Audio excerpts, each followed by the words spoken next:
Përshëndetje të dashur teleshikues, po japim lajmet në televizionin 4+. 80 vjetori hapjes së shkollës së Gores u festua sot në ambientet e kësaj shkolle, duke rikujtuar rrugtimin, arritjet dhe kontributin ndër vite në arsimin e brezave.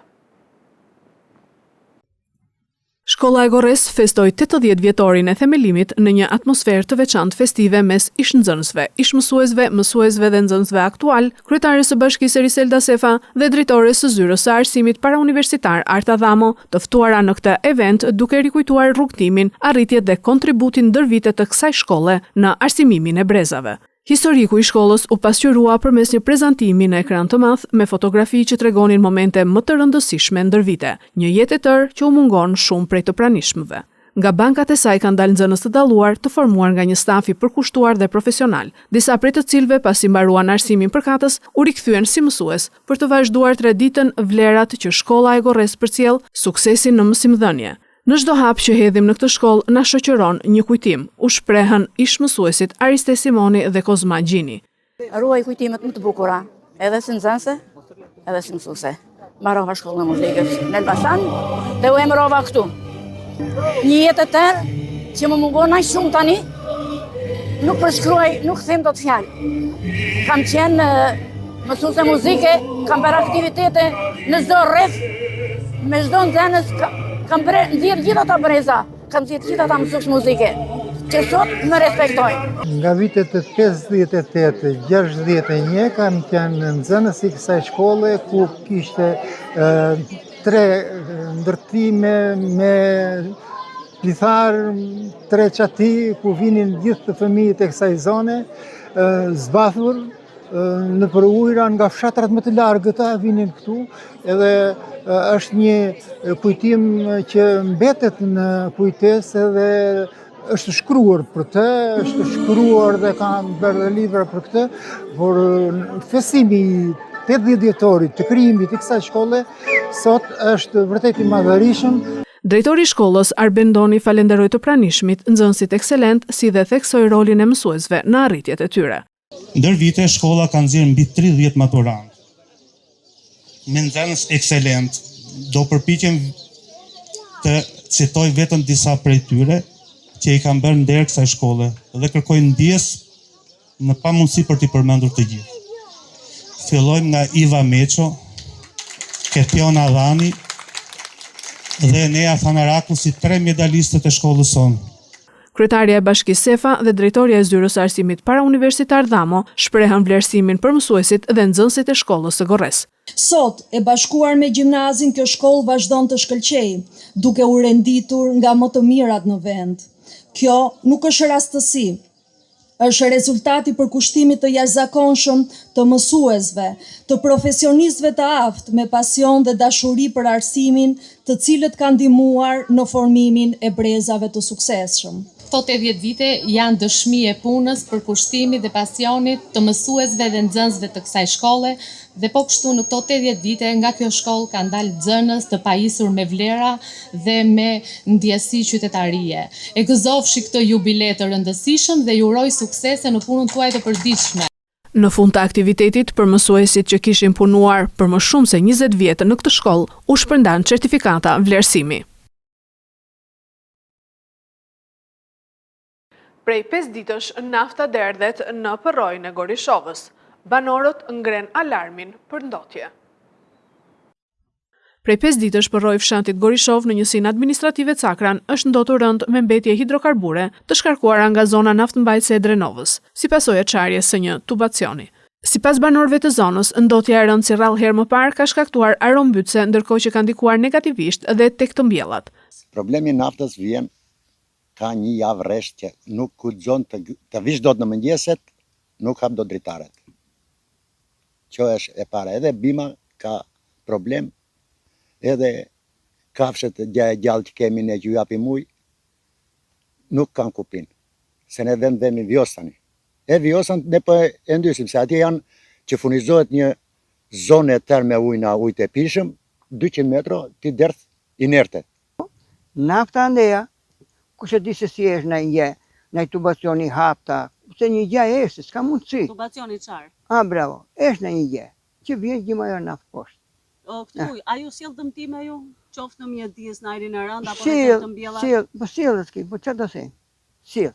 Çfarë ju dëmton juve? Unë dëmton, sidomos udhëzimin dëmton. Marrështi?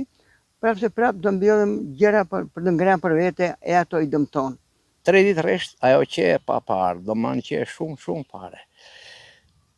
Kishte gjëna muaj parabitit mën, na 2025, ose me që ishte qonin vjeta ata për që të themun kone stinës dhe manë nxesis, edhe dimit pati, por nuk kuptoj se ishte proj shumë ujë edhe nuk kuptoj. Kurse tani 3 net që nuk qa përgje mu t'jipje, nuk e di qa të them. Ko ato kompanit që kanë lartë atje, mbajnë përisi, s'mbajnë përisi, nuk di. Ndofta ndikone ajo s'ka shtet, do themi. Sa ju dëmton juve si banor që përshkojnë këtu? Dëgjo, edhe si kur mos nga dëmtojnë, a mjafton që shkojnë në Vjos, Vjosa është shpallu park kombëtar apo jo. Atëre, çfarë park kombëtar është? Na fshati do themi ne Gjon Shelish jemi këtune deri sa vetëm në det. Përballë kësaj situate, punojësit e Alpetrol kanë dalë në terren, ku kanë vendosur prita në lumi Vjos dhe janë duke punuar për largimin e mbetjeve hidrokarbure. Ndërkohë në vendburimin e Drenovës, i cili është nën administrimin e Alpetrol, operojnë 20 puse aktive. Por teknologjia e amortizuar bën që të ketë edhe avarit të tilla me ndikim negativ në mjedis. Kujtojmë që lumi Vjosa që prej marsit 2023 mban statusin park kombëtar dhe ky status synon mbrojtjen e ekosistemit dhe ndalon ndërhyrje që dëmtojnë integritetin natyror të tij. Arrestohen në Itali pas 27 vitesh kërkim 2 vëllezërit lushnjarë që akuzoheshin për vrasje me motive gjakmarrje dhe ishin të dënuar në mungesë nga drejtësia shqiptare. 2 vëllezër të dënuar për vrasje në Lushnjë janë arrestuar në Itali, njoftoi policia e shtetit që bashkë me Interpol Tiranën dhe autoritetet italiane identifikuan nëpërmjet teknologjisë 2 të shumë kërkuarit, Artur Mihilli 60 vjeç dhe Arben Mihilli 54 vjeç. Të 2 përdornin identitete false prej vitesh që u mundësoi dhe arratin dhe fshehjen nga organet ligjzbatuese deri tani. Krimi i tyre ka ndodhur më 1999 në Lushnjë, ku vran me armë zjarri shtetasin që kishte vrarë vëllain e tyre. Më datë 12/9/1999 në Lushnjë, 2 shtetasit vran për motive gjakmarrjeje shtetasin RM, i cili në vitin 1997 kishte vrarë vëllain e tyre, shtetasin SM, than burimet zyrtare. Vëllezërit të dënuar me 32 vjet burgim kishin siguruar leje qëndrimi në Itali duke përdorur identitete false. Shtetasi Artur Mihilli përdorte generalitetet Artur Davidi, ndërsa shtetasi Arben Mihilli përdorte generalitetet Arben Gjermeni, nëpërmjet të cilave kishin siguruar dokumentet e nevojshme për qëndrim në Itali. Policia po bashkëpunon me homologët italian për të finalizuar procedurën e ekstradimit të 2 vëllezërve në Shqipëri. Është rritur vetëm çmimi i perimeve, tha Ministria e Ekonomisë Ibrahimaj para gazetarëve. Ministria e Ekonomisë Delina Ibrahimaj tha të premten se qeveria po monitoron me bazë ditore çmimin e karburantit dhe ushqimeve, të cilat, siç tha ajo, janë ndikuar nga lufta në lindjen e mesme. Ministria u shpreh se nga monitorimi ditor i 80 produkteve të shportës është vënë re se ka rritje vetëm të çmimit të perimeve. E pyetur nga gazetarët se a ka plan qeveria të ndërhyjë për të frenuar rritjen e çmimeve të produkteve të shportës, Ministria Ibrahimaj u përgjigj se nëse do të rriten edhe çmimet e tjera, do të ndërhyjet me mbështetje të kategorive që nuk i përballojnë çmimet e rritura. Ditën e dieshme bëm një ulje domethënëse të çmimit, duke çuar çmimin e karburantit në 210 lek të naftës, në vijim të ndryshimeve dhe të marrëveshjes së arpushimit që kishte ndodhur një ditë më parë, i cila u reflektua menjëherë në çmimin e bursës.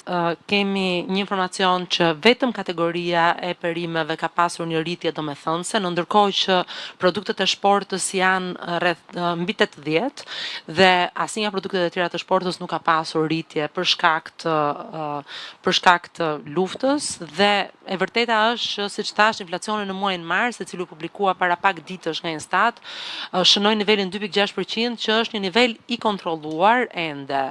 Dua të kujtoj që targeti i Bankës së Shqipërisë është një inflacion prej 3%, pra deri në 3% neve kemi një rritje të çmimeve të kontrolluara. Megjithatë, siç thash, e vërteta është që në të kaluarën ne kemi ndërhyrë në një subvencionim të rritjes së çmimeve për shtresat në nevojë, do të vijojmë monitorimin dhe nëse do të shohim që çmimet do të rriten në vazhdimsi dhe në të gjithë produktet e tjera të shportës, atëherë padyshim që do të ndërhyjmë me një akt i cili do të parashikojë që të subvencionojë për rritjen e çmimeve për kategorinë e shtresave në nevojë. Roma Romale, një festival që promovon traditën rome, organizohet për herë të dytë në Roskovec.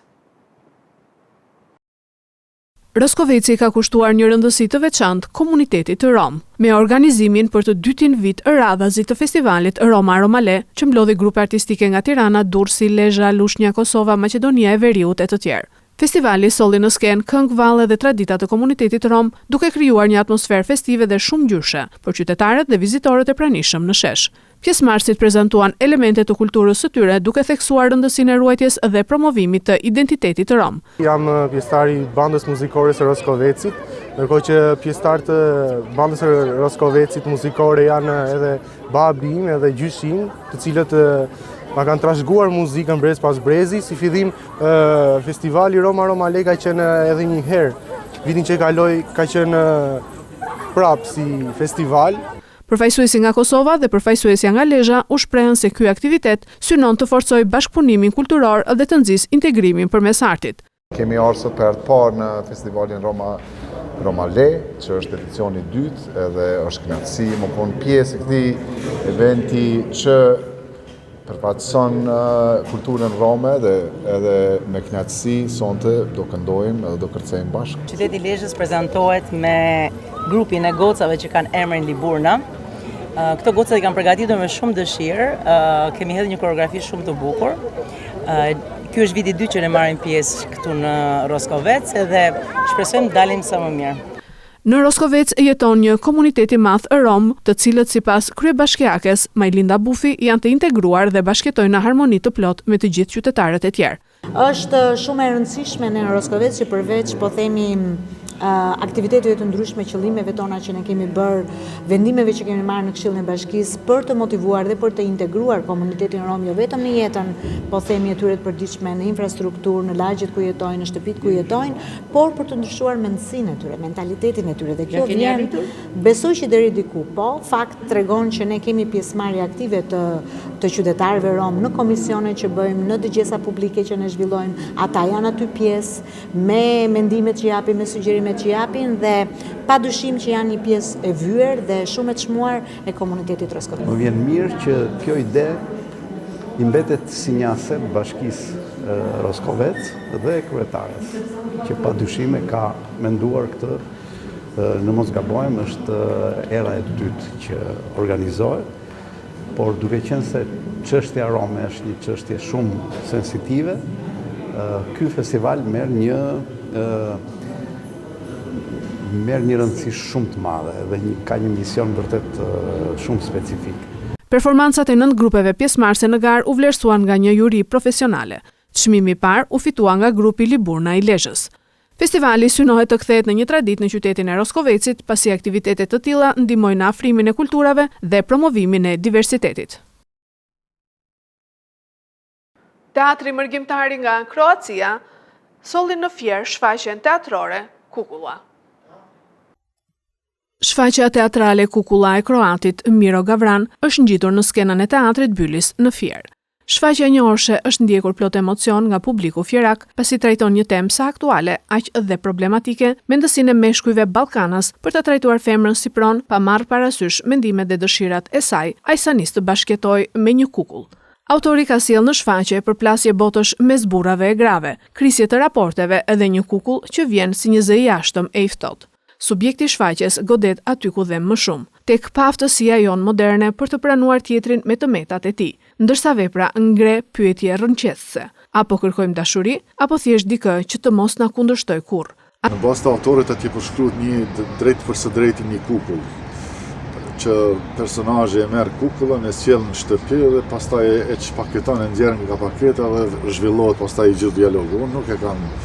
Nuk thjesht nuk e kam respektuar në kuptimin e mirë, po them, këto janë gjetje origjinale, tipike origjinale të mia, dhe këto kukullat, se thosh që i kanë vendosur në atë kryqjen e pafajësisë ose të fajësisë të përgjithshme njerëzore, ishin si gjetje origjinale në kuptimin e asaj çfarë thot vetë teksti. Shoqëria gjithmonë ka pasur kriza, gjithmonë do të ketë kriza dhe teatri është për këto tema, është ai që duhet i trajtoj këto tema, por duhet i trajtoj vërtet t'jenë më bindës me motive më bindëse dhe të punohet më shumë këtë aspekt, jo thjesht vetëm të punohet në një formate të lira, se thush, ose të natyrës së tallavas që bëhet quhet. Kështu thjesht vetëm për të krijuar një farë efekti komik. Aktorët Leonard Hamitaj dhe Qëndresa Jashari kanë elektrizuar skenën e teatrit Bylis, duke rrëmbyer duartrokitjet e zjarrta të publikut fjerak me interpretimin plot ndjenjë në këtë autopsi të dashurisë në kohën e plastikës. Këto ishin lajmet tona për sot. Lajmet i gjeni edhe në internet në website-in 4plusmedia.tv. Bashkë mirupafshim.